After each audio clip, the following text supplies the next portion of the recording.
Good morning, community and friends. Welcome to the weekly .LA strategy session.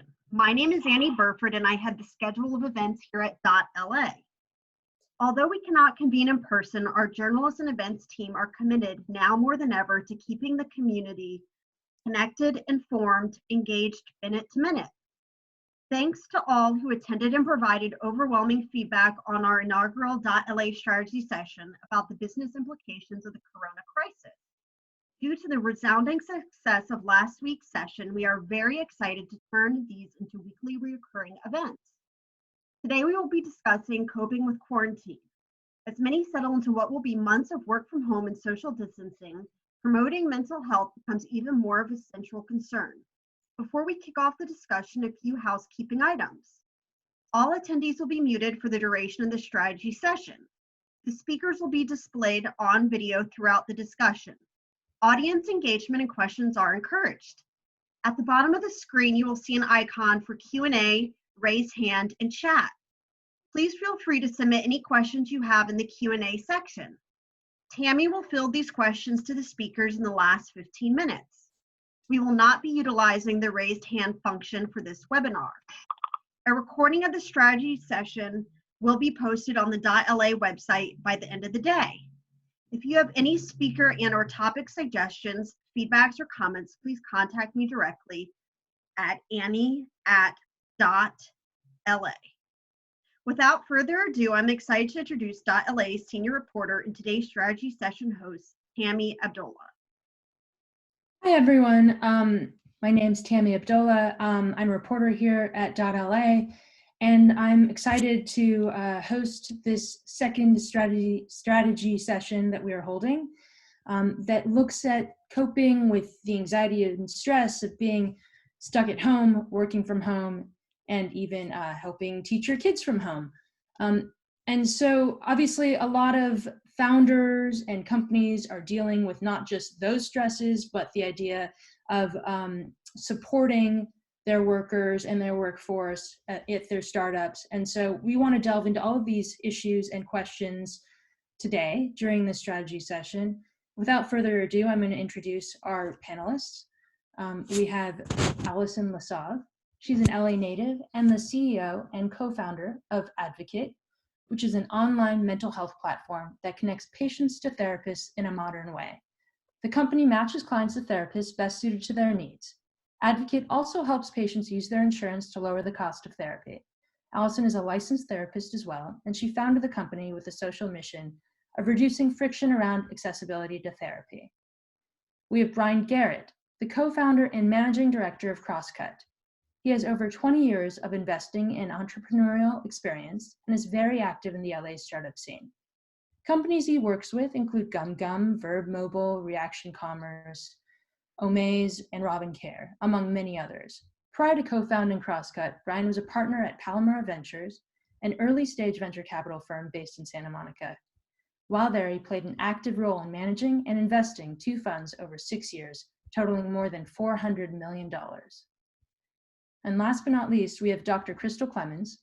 She's a clinical psychologist with Here Counseling, a co-practicing community of independent therapists. Her teletherapy and in-person downtown LA practice focuses on high-functioning individuals experiencing anxiety and depression. She has worked with hundreds of executives and emerging professionals across Los Angeles. So, I'll start it off with a first initial question. How have you, and I'll throw this open to the panel, but why don't we start with Alison? How have you seen things shift in your day-to-day, your personal life, as well as in your work due to COVID-19? Yeah. Well, I think like many of you also on the panel, I think the transition home for those of us who work in an office has been challenging, but a lot of us have roommates or partners or children. And so just coping with that and adjusting to making sure that we set boundaries and can be productive and get what we need to get actually done has been definitely challenging to say the least. But I think, at least for me, I've been quarantined, if you will, for about 2 weeks now. And so my husband and I are getting into the routine of making sure that we, kind of have a place in our home to do our work and get work done. And then as far as my team at work, everyone now obviously is working from home. We're getting used to doing more video chat. Before that, we met in the office every day. So for us, the video chat component has been a bit of a challenge, but by now, again, it's been smooth at this point. It's really important for us to stay connected during this time and make sure that we are checking in and still seeing each other's faces and socializing. Not just to discuss business and business outcomes, but to make sure that we're checking in on a personal level and making sure that everyone feels supported during this time. Thank you, Alison. And we'll come back to those aspects that you've raised. Brian, why don't you talk a little bit about what you've been seeing? Sure. It's been a pretty dramatic shift for Crosscut and the whole team. Obviously, we're all distributed now. We do about 2 video calls a week that are business related. Kind of our general meeting we do on Mondays, and then another Thursday catch up.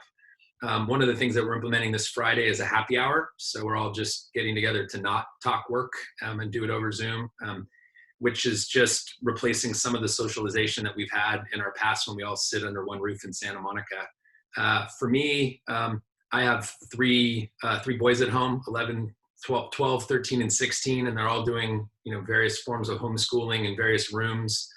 And then our house is actually on the market right now. We're trying to sell a home. So there's a ton of blending of my work day with just honey-do kind of things.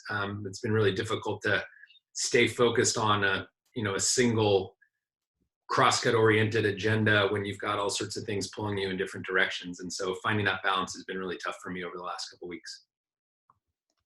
And last but not least, Crystal.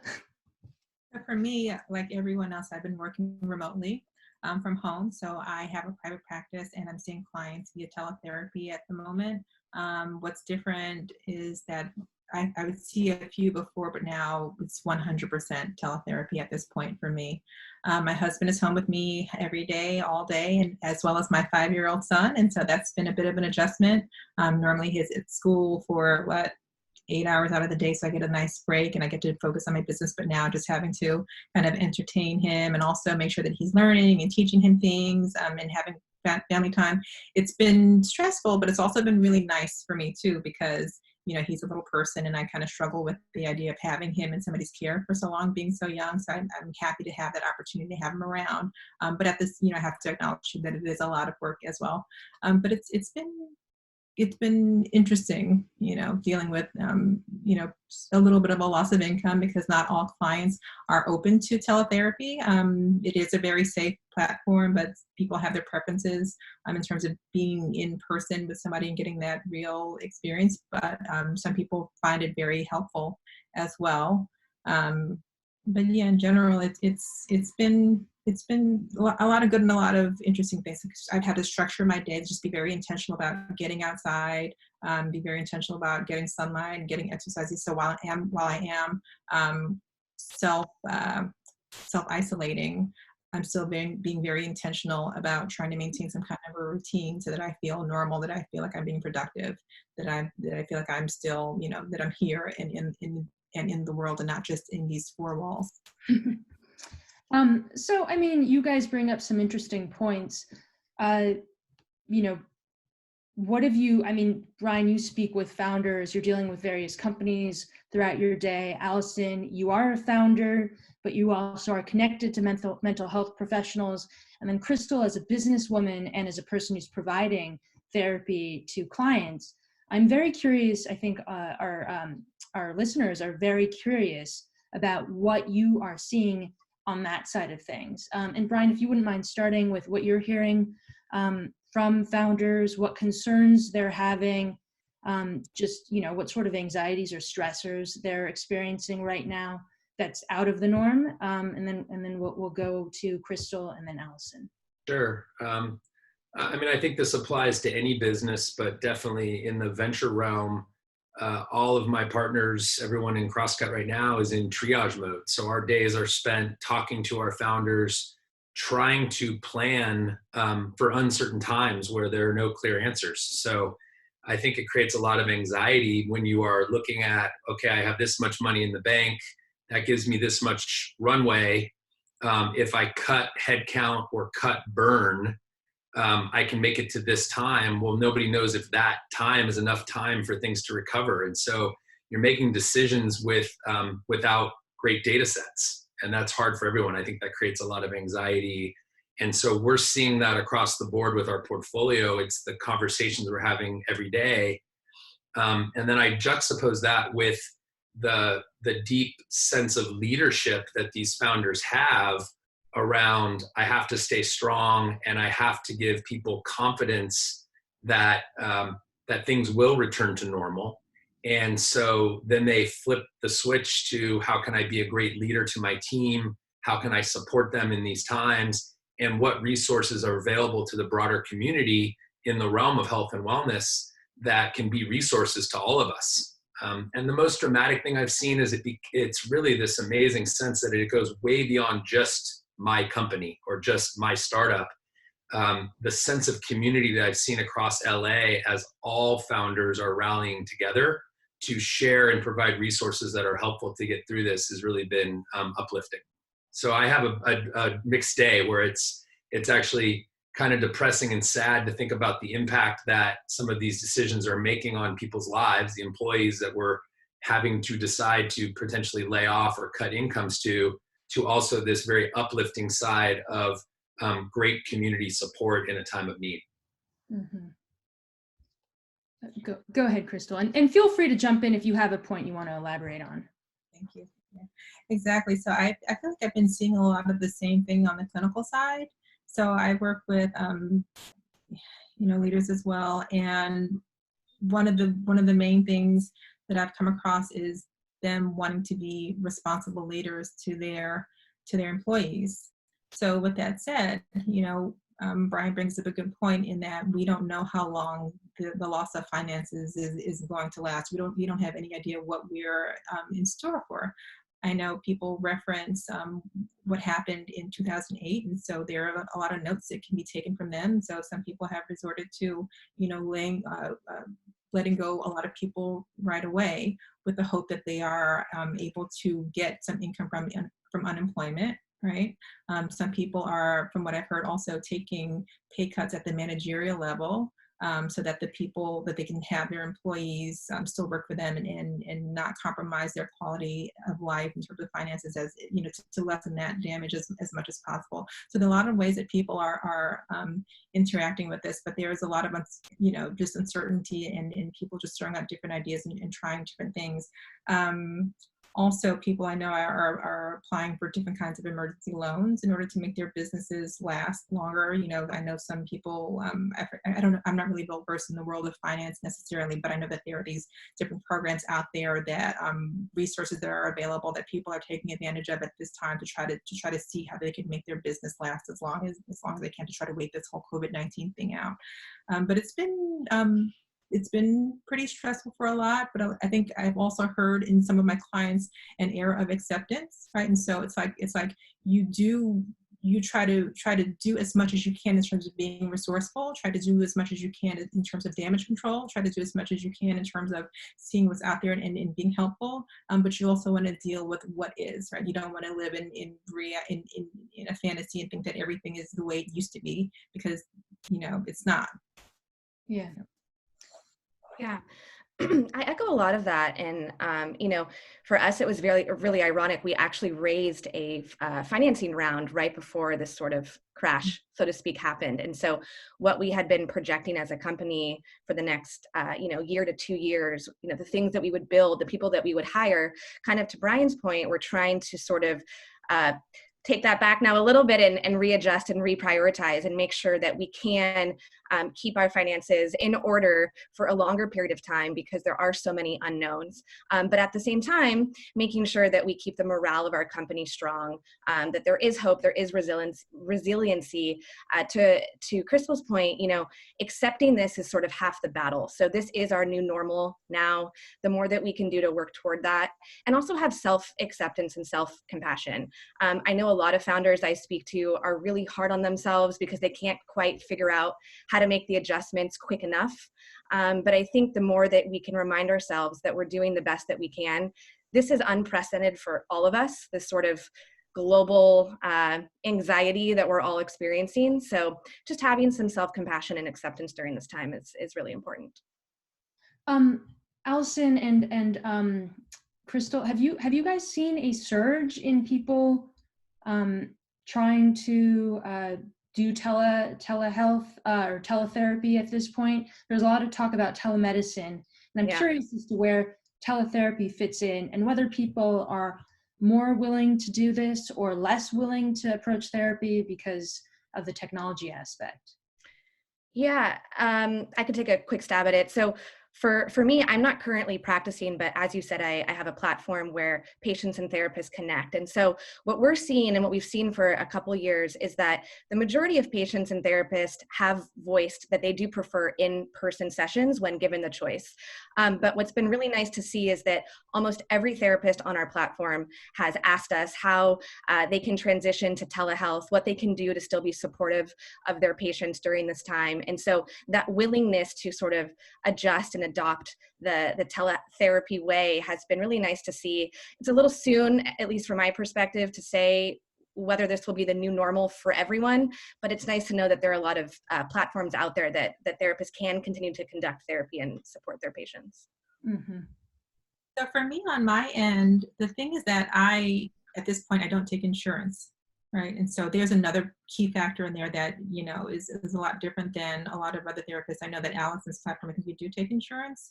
And so there's a lot of financial uncertainty right now. People are trying to hold on to their money as much as they can, right? So that's been a little bit challenging for me. In terms of teletherapy, most of my clients have made that transition. And so it's been fine, right? We've been having sessions like normal and it's been good. There are a couple of people who don't want to do that for various reasons, but generally it's been going well. Insofar as an influx of business, I feel like what Brian mentioned in terms of us being in the triage state, right? It's also new and it's also fresh, and people are dealing with crisis at this point. And so I think that there will be, once this becomes our new normal, people will start to reach out a little bit more. Because right now it's just kind of like, let me focus on getting my resources. Let me focus on making sure whether I have enough food, enough, money, how am I going to pay my mortgage, how am I going to pay my rent, how am I going to take care of my kids? My kids are around me all of a sudden, all the time. So we're in that state right now, and it really has been like 2 weeks, a week and a half, 2 weeks. And so I believe that in the future it'll start to become definitely more accepted because people are going to have mental health issues. Let's face it, from now until, and this only exacerbates what's going on. And so I believe that this will be a very used platform. Yeah. Very soon. And I'll just kind of piggyback the last thing, and Crystal makes a good point about insurance. So the therapists on our platform are mostly out-of-network providers. They actually don't work with insurance, but we're helping them to work with the insurance payers to get some kind of reimbursement for their patients. So it is still a little bit yet to be seen also what the insurance payers will do during this time. I know the government has spoken a lot about recognizing telehealth, not only in mental health, but just across all verticals, recognizing it more so during this time and reimbursing higher for that during this time. But it's only been a couple of weeks, so we're sort of all waiting to see what's yet to come. But we're really hopeful that we can get some reimbursement for patients so that we can lower the cost of therapy for them. Thank you, and that's good for me to know too, because I do provide super bills as well and get my patients reimbursed if they go through their network as well. So same. Yeah. So, I want to switch gears for a moment. Brian, you mentioned having 3 boys at home. And you're sort of you're also have your home on the market. So your life is sort of a fusion of everything at this point, including your day-to-day work. And you talk about sort of, that makes it a little harder to be focused solely on work during the day. So I'm curious as to what strategies I think a lot of people listening are curious as to what strategies you personally might be employing to do your best to stay focused and not be distracted. And then obviously, then I'm very curious as to what, Crystal, you might recommend people do, and Alison as well, what you're employing personally. Well, I think the simple truth is I'm failing at the focus side of thing and just accepting that my new normal is slightly less productive, but maybe that's okay for a period of time here. I think when these types of things happen, you can sit around and lament the reality of the situation, or you can accept something that's completely out of our control and kind of just go with the flow. And so at the moment, my philosophy has been go with the flow and get as much done as I can, but also realize right now, nothing else matters in my business world than more than just taking care of my portfolio companies, taking care of those founders and trying to support them in any way I can. And all the other stuff that I believe I need to do, raise more capital for our fund, do deals, those really aren't priorities right now as we wait to see how the world settles out. So I just wake up with a slightly different North Star objective than I normally would have in a normal world, and allow the portfolio prioritizations and then my wife and my kids and my personal life to take an even more important role right now as we work through all this stuff. Yeah. So for me, I agree with a lot, and I think it's a very healthy attitude to just to be able to be proactive about what's going on right now. The part that I feel is important to acknowledge is that this is so new, and this is something that we have never seen before in our lifetimes. And so there are going to be a lot of big feelings, right? A lot of, fear, anger, blame in different directions and all that. And so just to be able to give yourself a moment to kind of breathe and to kind of just acknowledge, hey, I'm going through a lot. I'm feeling really down right now. I'm feeling really scared right now. I'm feeling whatever I'm feeling right now, and just to accept that is what it is, right? Just to take a little time to do that. And then once you've done that and just accepted that as normal, right? Then you can move into the phase of where you do start to try to understand what the cards are that you've been dealt, right? And how you can play with them and how you can make the most of them. Right. So to the degree, like I was talking about earlier, that you can, have some kind of a routine, right? You're still alive, right? You still need exercise, you still need sunshine, you still need to, talk via platforms like this, like have Zoom happy hours and those kinds of things, checking in on family, maybe developing something, developing your relationships, right? Being able to tackle difficult things that maybe you've been putting off because you've been at work all day long, right? But now you're faced with your partner and things, kind of come to a head where you have to have like deeper communication so that you can have healthier relationships is really excellent at this time, right? Also, just I think increasing spirituality for me has been really huge, and I think it's really key for a lot of people, right? If you and I know I don't want to get into like whether you believe in God or not, or what that is, because it's neither here nor there, right? But I think there has to be some kind of a broader hope, right, or broader faith that this is not the end of it, right? We still have breath in our bodies, and that we have the ability, right, to try to develop the lives that we want, right, with the playing cards that we have. And I don't know what's going to happen in the future in terms of like how long we're going to be here, but I imagine that people are going to find new ways of finding, ways of supporting each other, ways of creating things that are more humane in the world, right, ways of treating each other, that this whole COVID-19 is going to teach us. So I think that our eyes are going to be set on there as well. Additionally, yeah, that's about it. Just maintaining your relationships and yeah, that's super helpful. Thank you, Crystal. Alison, do you have some additional thoughts? I think I would just echo kind of especially what Crystal shared about the routine. I've actually taken it a step further. I wanted to take a look at the help section. Well, background music.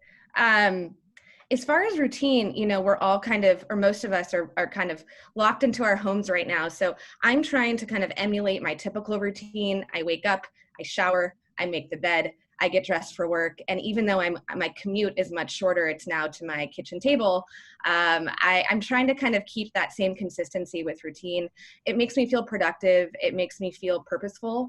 And I think all mental health professionals would share what we, what they would agree that what we want to do is avoid kind of the feelings of the slump of wearing our pajamas all day and not taking care of our hygiene or watching TV in the background of our work all day. The more that we can do, to echo Crystal's point, to make sure that we have a routine and some semblance of normalcy is really important at this time. You talk about semblance of normalcy, but it feels like, if you had a routine prior to this, going to work, commuting to work, having breakfast, saying goodbye to dropping your kids off at school, coming home, cooking dinner, whatever it may be, that, maybe your life now is punctuated with press conferences that you want to tune into, and, the stock market crashing, just a lot of different bits of news popping into your day. As well as everything else that's going on in your work, in your life, balancing that all out. So I was looking at some data. NordVPN, it's a VPN company. They just put out data about people working longer hours because of the coronavirus pandemic. They found that in the US, the average workday increased by almost 40%, an extra 3 hours. In the UK, France, Canada, Spain, it's a 2-hour increase. So, I'm curious how you guys look at that question of work-life balance, sleep. It seems like people are not commuting. Maybe they're starting their work days earlier. But, Crystal, maybe you want to take that first, and then we can go to Brian and then Alison. Yeah, sure. So I think just because this is this is also new, right? There might be things that are in place where you have to work a lot more just for the very beginning, right? Because we're in a panic and our finances are being impacted and we don't know what's going to happen, and so it's kind of like you do have to do this a lot in the very beginning, but that is not sustainable, right? And so to the degree that you can kind of plan and figure out what resources you have and how you're going to be strategic about these things and just keep yourself updated on what's going on, you do that, right? And like I said, it should be temporary. Like maybe I don't want to give time for a week, 2 weeks. I don't know what that looks like, 3 weeks. But then you want to make sure that you're incorporating these things, right? These practices. Like you do want to make sure that you do have enough self-care time, right? You are getting between 7 and 9 hours of sleep. Right? And I know people are like, I get 5 and that's fine, but really, like if you're getting less than 7 hours of sleep, technically you're sleep deprived, right? For everybody, right? So you want to do that. You want to get your rest. You want to make sure that you want to just trust, right? That if you that there is space in the day for you to take care of yourself and take care of your relationships, right? And so you want to block out those chunks of time if you are working to, be with your family, be social, play a board game, go for a walk, take a shower, get your rest, right? And then block off that time for work, right? And trust that if you do those self-care things, that those other things will not take care of themselves, but that you'll have time and energy to work on those things as well. Right. Yeah. Brian, how's this been for you? Yeah. I don't think, if I'm honest, I don't think I'm working more than I used to. I think I'm sleeping less. I'm waking up earlier. I'm trying to get back into a routine of morning meditation, yoga, stretching, you name it. I find that the stuff that's on my calendar keeps me focused on work stuff for the periods it's there, but then I get drawn to stuff. And then truthfully, I feel a deeper obligation to my kids because I'm here. And so it's, let's get out in the backyard and play volleyball for an hour and try to break a sweat. Family walk at 5 o'clock, glass of wine with my wife, maybe less focus on work at night and more focus on just being in a position where I can manage this uncertainty, right? Because if I spent 12, 24 hours a day thinking about this, I'd probably go a little crazy. So I am not increasing the hours of actual work. My days may be longer, but I'm focused on way more things right now that I would call more balanced than they traditionally are when I'm in the office and there's nothing to distract me. Mm-hmm. For a lot of moms, though, it's a little bit different. I don't know if it's a gender thing, and I don't want to say, because I know there are a lot of fathers who take care of their kids, more than the moms. in their households. But, being at home and having to work from home is brand new for them, right? And then that, in addition to having the children at home, right, wondering why they're not playing with them, or like popping in and just not understanding that, hey, mom's at home now, and when mom is home, she's usually able to talk to me, and she's usually able to do these things with me, but now, your day is getting punctuated by all these things, and so, you're not getting work done, so it's kind of stretching out longer, which can be kind of exhausting. And so, it's just hard. And so I think one of the things that you have to do is make that time really focused, give really good explanations to your kids, right? Mommy's at home, or dad, we're at home, but we're really working, right? And in this time, this is what you're going to do. You're going to do art, or you're going to do whatever that is, you show. You're going to have to do the TV, unfortunately, or fortunately, because there's a lot of good programming out there at this point. I'm just going to have to fill in. Right, so it's about doing a lot of research and being mindful about what resources there are out there, what educational things there are out there, what things that can enrich your child, and then taking that time later on when you're finished to really be present, right, and spend that time so that they're not clamoring for your attention because they've been built at that time, right, during that time. Do you have thoughts on this, Alison? Yeah, I mean, I agree completely about the trying to set time to make sure that you're practicing self-care. It is a lot easier said than done for all of us to say it, but then to actually follow through is definitely a challenge. But every day I kind of wake up. I'm also a type A kind of person, so I like lists, but I give myself X amount of hours to focus on work. I take a half an hour walk. I come back, like you said earlier, cook dinner, trying to just make sure that I'm keeping, again, some kind of routine in my life. Externally, there's so much chaos going on. So the more that I can provide structure, I feel a sense of control, at least in my internal surroundings. So that's been helpful. And then to Brian's point, this really has been a reset for me, kind of in a wonderful way, to reconnect with family and friends. I've never spent so much time on video chat with my family, friends, colleagues, just chatting, sharing sentiments, sharing stories. And I try to do that almost every night, whether it's 15 minutes or an hour long, just to make sure that I'm socializing and keeping up with people that I care about. Yeah, I mean, I think that that's an interesting point. There are a lot of resources, and people are, Brian, you mentioned the virtual happy hour that you guys are going to be partaking in. I mean, so it sounds like people are trying to figure out a new normal. I mean, for a lot of people, working from home has been, a dream come true. They don't have to sit in traffic for an hour or two. But that said, that comes with maybe a new sort of working rules, or new sort of stressors. And Crystal, I'm interested in whether you're hearing things from clients about how working from home has been different from their normal lives in the office, and how this has helped or harmed them, or contributed or not contributed to stress. Yeah, I think it varies with the person. I think you hit it on the head. Right, for some people, this is a dream. Like they're home. Sorry.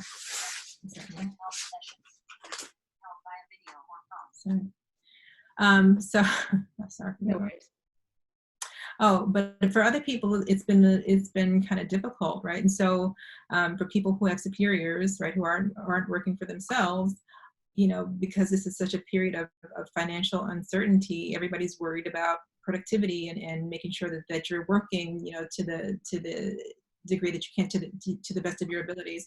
And so there tends to be a lot of micromanaging at this point, right? And so people are being held accountable in a different way, right? So if you're in an office, normally people just see you working and they're okay with that, right? But if you're home, people don't know whether you're playing on the phone, or you're outside, or goofing off, or doing whatever that is. And so there's a lot of people just having to give a bullet points of every single thing that they've done for the day, right? And just responding very quickly, right? And to people's calls. And so it's been very stressful for some people with that. But what I've tried to recommend, or what I have suggested when people have voiced it as complaints to me, is to try to kind of separate that from them, right? To understand that those people are under a lot of stress, right? And it's something that they kind of need, and maybe to the degree that they can kind of, talk to them and say, well, what is it that you need? And let's figure out how to work on these things together so that you understand that I am being accountable. Then we can do that. Like, we can have conversations about what the working relationship is going to look like, but also just being able to separate that people are under stress, and this is not a reflection of you think that I am, not a good employee or I'm irresponsible, but it's just a high period of stress. And so just to be also a little bit more forgiving with people, and to also try to create the boundaries in new working relationships as you can. To flip it for a moment, like on the employer's side, you sort of talked a little bit about this, just for the employees, how they can deal with this, but on the employer side, on the founder side of things, I'm curious, what can companies do right now amid all this uncertainty? I mean, what do you think they should or can do to support their employees and to make this sort of work from home era a more successful one? Why don't we start with Brian? Sure. I think there's probably about three things. The first is facilitate a culture of trust, right? I think it's natural for an entrepreneur to potentially micromanage the situation or believe that they need to stay more on top of things. And at the end of the day, I don't think that's what employees want. I think they want to believe that their bosses trust that they're contributing to the best they can to the success of the business. And as we all reassess what actually is needed to succeed in this new world, you just have to empower these workers to know that they're busting their butts and doing the best they can to move the business along. So that's the first thing, is just really trust the employee base. And then the second thing is, as a leader, really be more empathetic to some of the fear and anxiety that all these people are facing right now. You can imagine a lot of them are worried about their jobs. Well, then as the leader of the business, communicate what you're working on with your investors and your board around a financing plan or how you extend runway. And some of the best practices I've seen over the last week are executive teams making a decision to take pay cuts across the board with a spirit of, we're all in this together, so let's suffer slightly through our current income, get by on less, but not have to cut jobs, not have to give up X% of our headcount. And so we'll all suffer together to still try to achieve the goals. And so those types of gestures, plus the third thing, which is just sharing health and wellness resources and really having that workforce at home focus on a more well-rounded day so that they don't live and stew in the anxiety that is naturally surfacing, right? Those three things from a leader today would really differentiate that leader relative to a lot of their peers, I would bet. Mm-hmm. Trust, right? And so, I think there's one thing to say trust, and I agree definitely with Brian in that you should foster an air of trust, but the bottom line is that, not everybody is trustworthy, right? And so, and I don't want to say that nobody's trustworthy, because most people are trustworthy, right? And so you definitely, I acknowledge that we are in this new situation and you do want work to get done. And so maybe it's about, a check-in at the end of the day or check-in at the end of the week and making sure that projects are getting done, as opposed to you need to be accountable every minute of the day. I need to every second of the day of what you're doing, those kinds of things. But I think that there's something to be said for building trust, right? Because, trust, like I said, it's one of those concepts where it's like, I should trust you and you should trust me. And that's great. But it's also a little naive in that trust is something that needs to be built, right? That's why I said that there needs to be a dialogue of how do we measure accountability, what that's going to look like. Maybe we're not going to be as productive in the beginning because this is all so new. So we adjust our expectations for what needs to be said, right? And so that comes with a lot of dialogue. But I think that the foundation is, my goal is to trust you, right? My goal is to do that, and let's figure out how we can do this, because this is a new situation for both of us, for all of us. And I would just add that this is sort of going to become a little bit of a new criteria for me as an employer when I'm hiring people as well. I haven't really before had to think too much about what would this person kind of do when they're left to their own devices. And so I feel really grateful that on our team, I do trust my employees. I hired them for a reason, to be productive while I'm not there. And quite frankly, I don't really have the bandwidth right now to micromanage them. So all I have is that trust. But I think for both the employee during an interview moving forward, maybe speaking to their productivity if left to their own devices, as well as the person hiring, kind of digging in deeper to see if that person would be someone trustworthy when they're working independently from the office. So what kind of resources, Brian, you mentioned resources and you know, you've all sort of talked about sort of health and wellness resources that exist out there, resources to bring employees or companies together. So what are the resources that you guys are seeing out there during this time that people either weren't taking as much advantage of or are, that you personally are employing or advising people to employ? Anyone? Yeah. I mean, I guess for us, first and foremost, like as a company, my company is trying to serve as a resource. You know, we are trying to help people match with the right therapist and get into therapy now more than ever, because this is a really challenging time. Part of our mission is to actually pay for part of the first session for the patient to kind of jumpstart their experience and help them get in the door and kind of reduce that friction. I know kind of other adjacent companies are doing things that are similar in the meditation and wellness space. So I am hearing from friends and family that they are willing now and more than ever to reach out, whether it's on a mental health and therapy capacity or practicing meditation, which is really nice to hear. Mm-hmm. For me, very similar, but what I think is helpful, there are meditations that are plentiful online. There are a lot of apps, different ones that you can use.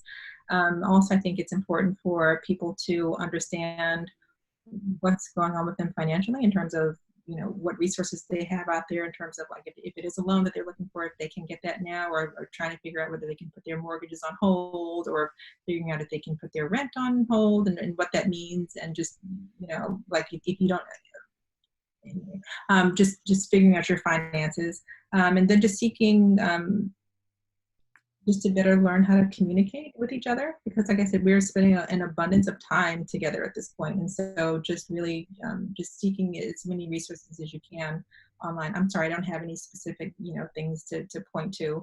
Oh, no worries. Yeah, just curious. To the degree that you can go find like apps, like educational apps for your kids, like, to just, you know, help learn, you know, at this time where there will be homeschooling. Like my child is a little bit different because my child is 5, so he's in traditional kindergarten, so I have to kind of like develop my own curriculum as opposed to people who are teaching, who are, you know, kids who are getting taught remotely from their actual school. And so for me, it's had to, you know, find, like I said, drawing shows on YouTube, or, you know, different things, kind of entertained, and then as well as just doing things for myself, like finding exercise shows, exercise videos, you know, as opposed to not being able to go to my gym downstairs, or, you know, being able to go outside, just things just to keep myself healthy and keep myself grounded during the day. And also there's prayer, right, or whatever you do in terms of checking in with yourself spiritually, you know, just to keep yourself grounded, and just also monitoring your self-talk, right? If you hear yourself like, you know, being too self-deprecating, or, you know, feeling like you shouldn't be feeling these things, or feeling like,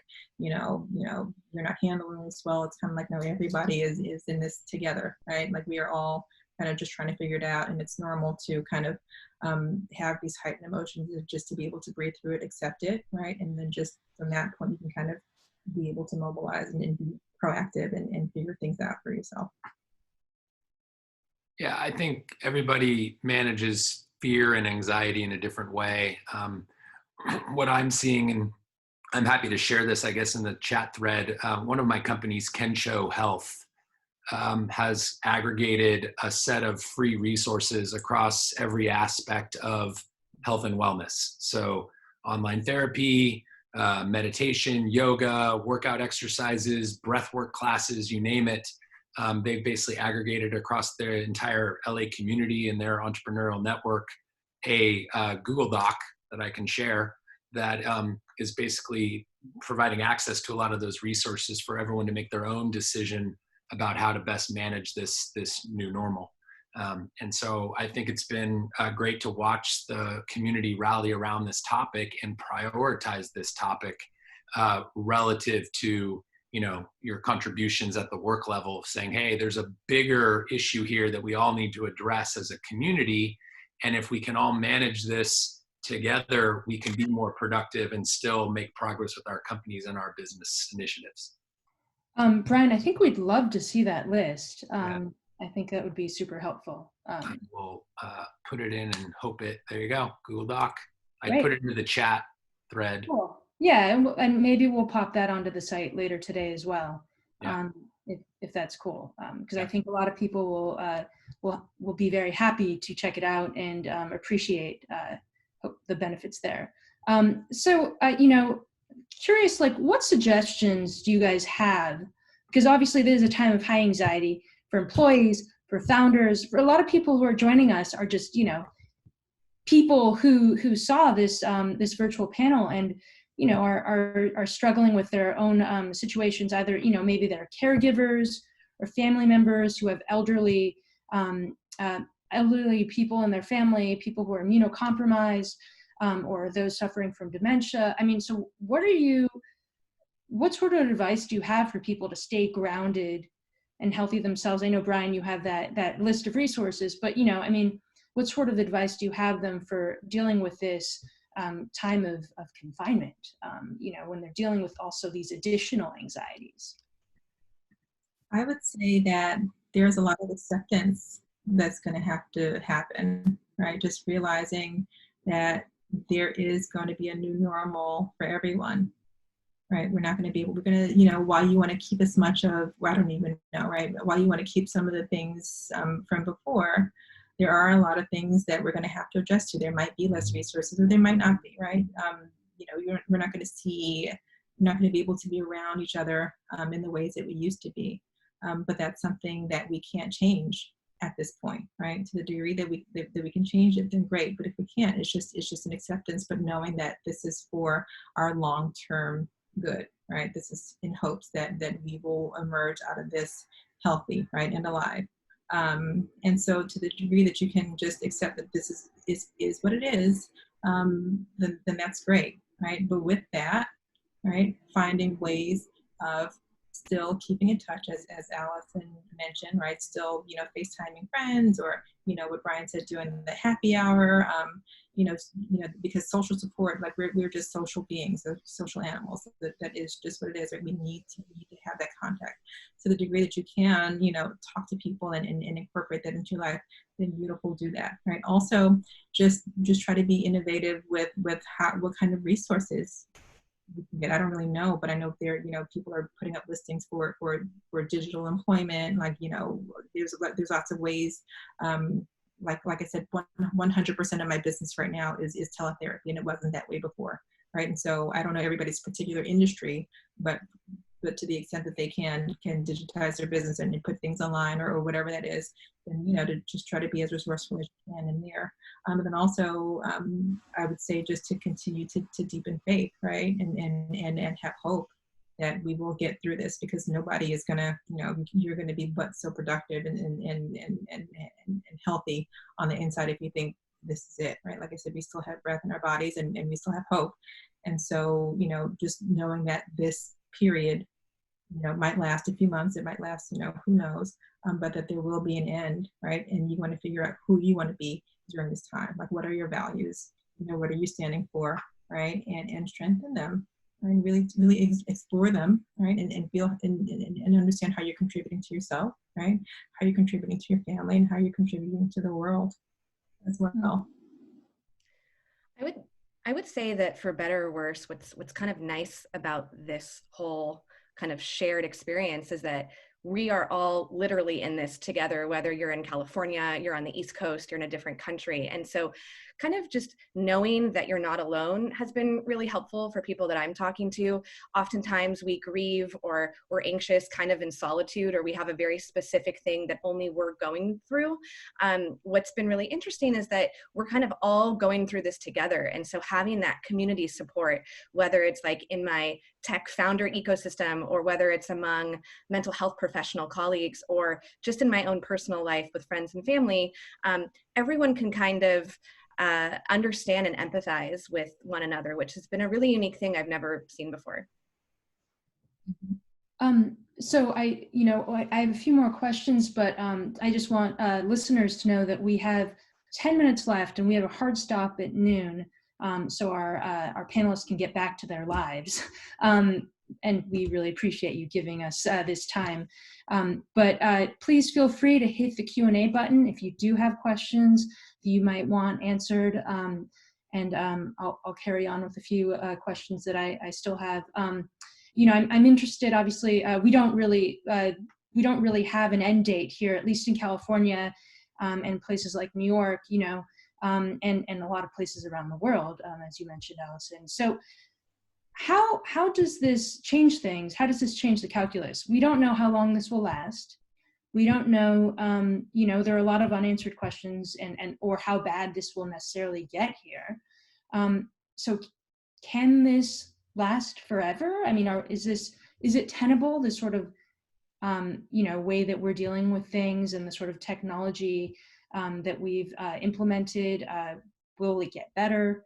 I'm just curious what you guys think about that. And why don't we start with Brian, and then we can go to Crystal. Will it get better? I have to imagine it will. I think we're nearing the, I guess I would call it the peak or the trough of panic and anxiety. And it feels like we're going to turn some corner soon. What corner that is, I don't know, whether it's data to support flattening the curve, whether it's the government's financial programs to support small business. There's going to be something that feels positive in weeks of negative news. And I'm hoping that helps alleviate some of the anxiety and stress that exists. But I have no idea how long this is actually going to last. My, I guess the mindset that I wake up to is that this is, a 30 or 60 day thing. Of course, that clock starts new every single day, it feels like, but at least that makes it more tangible to me. And when I talk to my kids, they're like, how long? And it's like, I think in 30, 60 days with the progress we're making on vaccines and other ways to treat COVID, with all the things that we have going on in the world, something good is going to come out of all of this, and it's going to give us the sign of life. And I'm just waiting for it. I am truly more worried about the recessionary impact of all of this on our economy than I am actually worried about the virus itself. And I'm hopeful that we get some good news soon. Yeah, same. I'm worried about the economy as well. In any case, I have no idea how long this is going to last either, as no one does. And I don't know. I know, and I do believe firmly that there is a lot of good that's going to come out of it. I don't know what that's going to look like necessarily. Alison hit on a point in terms of feeling that sense of community, and that every single person is being touched by this as nothing else in our lifetimes at all. So there's something unifying about that. But I'm always a fan of looking at difficult times, right? There's that saying, hope for the best, prepare for the worst, right? And so you want to keep hope, and you want to definitely believe that something is going to change, because it will, right? But you do have to also explore, like, if this happens, what do I do, right? Make all the provisions that you can for yourself, right? Explore other means of income, explore, how you can, just be as efficient as you can, right? Just different things. And so, to that degree, I definitely am an optimist in that I do believe we're going to come out of this, right, and stronger for it. Absolutely. but there might be some difficulties that we encounter. Like, I don't know if we're at the height of all that we've seen. It might feasibly get worse. Hopefully not, right? But if it doesn't, let's figure out what we can do in order to help one another, right? To make sure that we have enough resources, to make sure that you know, that we are working toward finding solutions, so that if something like this should happen again, right? This is a virus that we're dealing with, so it's unpredictable. You know, how do we make provisions for people so that you know, massive layoffs aren't going to happen, and that, you know what I mean? Like, I don't really know what's going to happen from it, but I feel like something good is going to happen from it. But it might be some difficult times before we get through there, and that's about a lot of troubleshooting. Yeah. What about you, Alison? I mean, how does this, the longer it goes, how does this play out for folks? And Yeah, I kind of echo what they had shared. None of us are medical, I guess, professionals in that way. So I don't have an answer. I don't think our medical professionals even have an answer, but just historically, you know, other outbreaks or epidemics that have happened have been overcome, and people have survived it, and they have seen the light at the end. And so just going based off of historical trends, I am also optimistic that we will get through this. With that said, I do think it is so important that everyone does their part in abiding by the ask of staying indoors, definitely taking it seriously. I think the quicker that we can all take this seriously, the quicker that this will be extinguished. So I am very passionate about making sure that we are, while it is very challenging, doing our part and doing what we can to participate in helping this thing go away. But of course, I don't know when it's going to end. I just know that it will, and hopefully soon. Yeah, I mean, and I do think that, you know, I've been talking with folks, and they've been experiencing a bit of cabin fever already. We're only in, you know, we're only a week or two in, depending on how quickly you decided to stay in and self-isolate or self-quarantine. So I do think that it will be interesting to see how this plays out. I'd love to hear sort of final thoughts from each of you before we finish this off. And again, really do appreciate the time you've given us all. So why don't we start with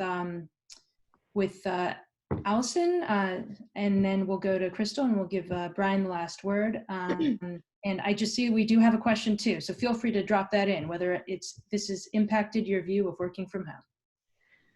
Oh yeah, I saw that question pop up. Yeah, I think, you know, it's only been a few short weeks now, so I think there's definitely a learning curve, and we're going to develop more skills to work from home and figure out how to make this process easier. Should, kind of, God forbid, this happen again, I think we'll be much more prepared now that it's happened once.